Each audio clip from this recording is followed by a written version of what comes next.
प्रधानमंत्री नरेंद्र मोदी एआई सम्मेलन के दौरान अब तक 12 द्विपक्षीय बैठकें कर चुके हैं। आज दिल्ली के हैदराबाद हाउस में कुल 5 उच्च स्तरीय बैठकें यहां पर होने वाली हैं। ये द्विपक्षीय बैठकें होंगी। ये सभी बैठकें भारत की वैश्विक कूटनीति और अंतर्राष्ट्रीय सहयोग की नई दिशा देने वाली मानी जा रही है। सुबह 11 बजे प्रधानमंत्री नरेंद्र मोदी की मुलाकात लिंकटेनस्टीन के प्रिंस एलोइस से होगी, जिसमें द्विपक्षीय संबंधों, निवेश और वित्तीय सहयोग पर चर्चा यहां पर की जाएगी। इसके बाद स्लोवाक रिपब्लिक के राष्ट्रपति पीटर पेलेग्रिनी के साथ ये बातचीत होगी, वार्ता होगी, जहां व्यापार, तकनीक और यूरोप भारत की साझेदारी प्रमुख रहेगी। इसके बाद श्रीलंका के राष्ट्रपति के साथ भी द्विपक्षीय बातचीत होनी है।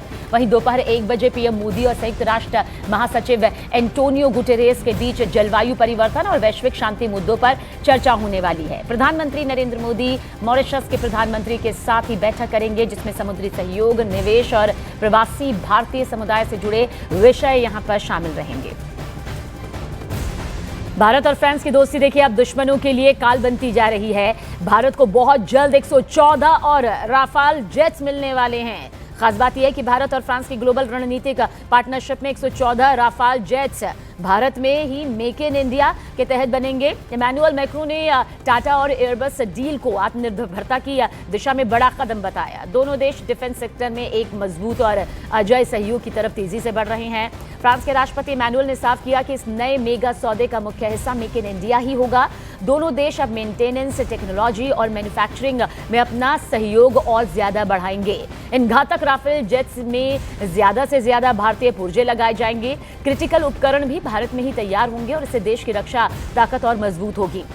साथ ही बड़े पैमाने पर भी रोजगार बढ़ेगा। सिर्फ आसमान ही नहीं, समंदर में भी भारत फ्रांस का दबदबा दिखेगा। इमैनुअल मैक्रों ने उम्मीद जताई कि पनडुब्बियों, जेट इंजन और हेलीकॉप्टर निर्माण में भी सहयोग बढ़ेगा। इमैनुअल ने इस डील को रक्षा क्षेत्र में आत्मनिर्भरता की दिशा में एक बहुत बड़ा कदम बताया। We don't have just a strategic partnership. We have a special global strategic partnership, which is unique, both for India and France. On Rafale, what we want to do is to expand. So India confirmed few days ago its willingness to indeed command a new bunch of Rafale, 114, and to co-produce. So the Make in India will be core in this new command. AI impact summit में पहुंचे Netherlands के PM Dick Schoof ने news 18 India से exclusive बातचीत की और भारत की जमकर तारीफ की। उन्होंने कहा कि भारत में आयोजित एआई सम्मेलन का दुनिया की एआई पॉलिसी पर गहरा असर देखने को मिलेगा।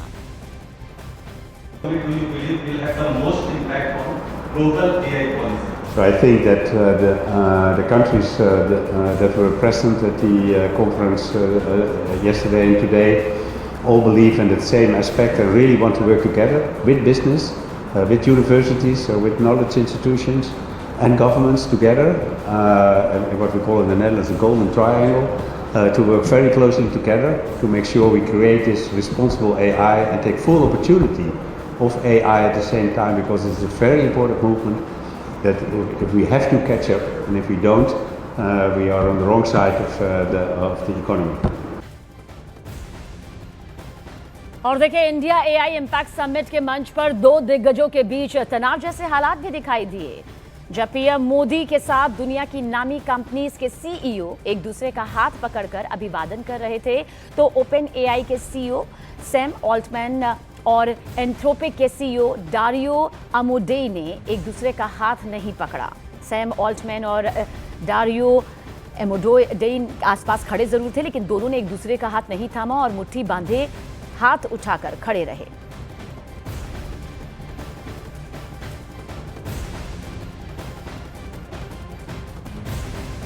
दुनिया आर्टिफिशियल इंटेलिजेंस के दौर में जहां आशंकाओं और संभावनाओं के बीच संतुलन तलाश रही है, तो वहीं भारत ने इस बहस के केंद्र में अपनी मजबूत मौजूदगी दर्ज कराई। प्रधानमंत्री नरेंद्र मोदी का भरोसे वाला विजन, मुकेश अंबानी की बड़ी घोषणा और फ्रांस के राष्ट्रपति इमैनुअल की खुली सराहना एआई पर भारत की वैश्विक भूमिका को नई ऊंचाई दे रही है।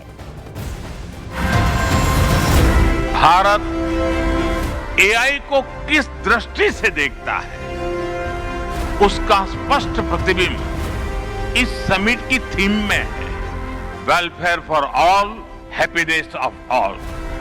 जब दुनिया एआई की चुनौतियों, आशंकाओं और नैतिक प्रश्नों पर मंथन कर रही है, तब भारत की आवाज अलग और स्पष्ट सुनाई दी। प्रधानमंत्री नरेंद्र मोदी कहते हैं, तकनीक का भविष्य भय से नहीं, विश्वास से गढ़ा जाएगा। आज दुनिया में दो तरह के लोग हैं। एक, जिन्हें एआई में भय दिखता है, वो हमेशा वैसी बात करते हैं। ऐसे लोग जिन्हें एआई में भय दिखता है, और दूसरे वो जिन्हें एआई में भाग्य दिखता है। और साथियों, मैं जिम्मेवारी के साथ कहता हूं, गर्व के साथ कहता हूं, हमें भय नहीं, भारत को एआई में भाग्य दिखता है, भारत को एआई में भविष्य दिखता है। इंडिया एआई इम्पैक्ट समिट में उद्योग जगत ने भी भविष्य की दिशा स्पष्ट कर दी। आरआईएल के सीएमडी मुकेश अंबानी ने कहा, रिलायंस जियो ने भारत को इंटरनेट युग से जोड़ा, AI can usher in. अब देश को इंटेलिजेंस युग से जोड़ेगा। Jio together with Reliance will invest 10 lakh crores over the next 7 years starting this year. This is not speculative investment. It is not for chasing valuation.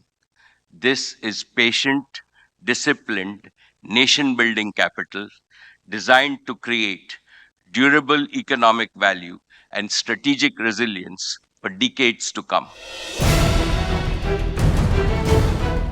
यही नहीं, मुकेश अंबानी ने यह भी स्पष्ट किया कि भारत के पास डेटा, प्रतिभा और डिजिटल पहुंच तीनों की अद्वितीय शक्ति है। सस्ती डेटा क्रांति से लेकर डिजिटल प्लेटफॉर्म तक भारत ने जो बुनियाद तैयार की है, वही अब एआई की अगली छलांग का आधार बनेगी। संदेश साफ था, भारत उपभोक्ता नहीं, निर्माता बनेगा।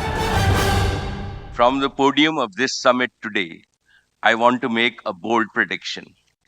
India will emerge as one of the greatest AI powers in the world in the 21st century. My confidence is validated by an undeniable truth. In the coming decades, no country in the world can match India's strength in demography, democracy, development, digital infrastructure, data generation, AI harvest. France के राष्ट्रपति Emmanuel Macron ने भारत के तेजी से विकसित होते digital infrastructure और take ecosystem की खुलकर सराहना की। उन्होंने भारत को जिम्मेदार तकनीकी नेतृत्व का उदाहरण बताया। साथ ही बच्चों की ऑनलाइन सुरक्षा जैसे संवेदनशील मुद्दों पर वैश्विक सहयोग की आवश्यकता पर भी जोर दिया। One of our G7 priorities will be as well children's protection against AI and digital abuse. You just mentioned it, Mr. Secretary General. There is no reason our children should be exposed online to what is legally forbidden in the real world. Our platforms, governments and regulators should be working together to make internet and social media a safe space. This is why, in France, we are embarking on a process to ban social networks for children under 15 years old.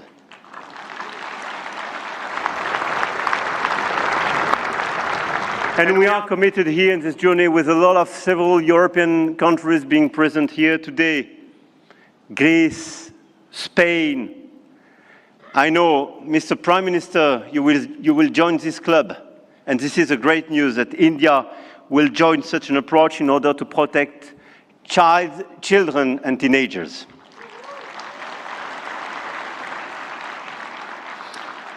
And we stand ready to take all necessary actions to ensure that our young citizens are truly safe, and wish to engage with all willing partners to make this vision happen for all. And this is a new coalition of willings in order to protect our children and teenagers. Protecting our children is not regulation as well. It is civilization. प्रधानमंत्री का भरोसे का vision, उद्योग जगत का संकल्प और वैश्विक नेतृत्व की स्वीकृति, ये केवल बयान नहीं बल्कि संकेत हैं कि भारत एआई की दौड़ में शामिल भर नहीं है, बल्कि दिशा दशा तय करने की क्षमता रखता है। तकनीक जब नीति से मिले और नवाचार जब नैतिकता से जुड़े, तभी भविष्य सुरक्षित और समावेशी बनता है, और भारत उसी भविष्य की तैयारी कर रहा है।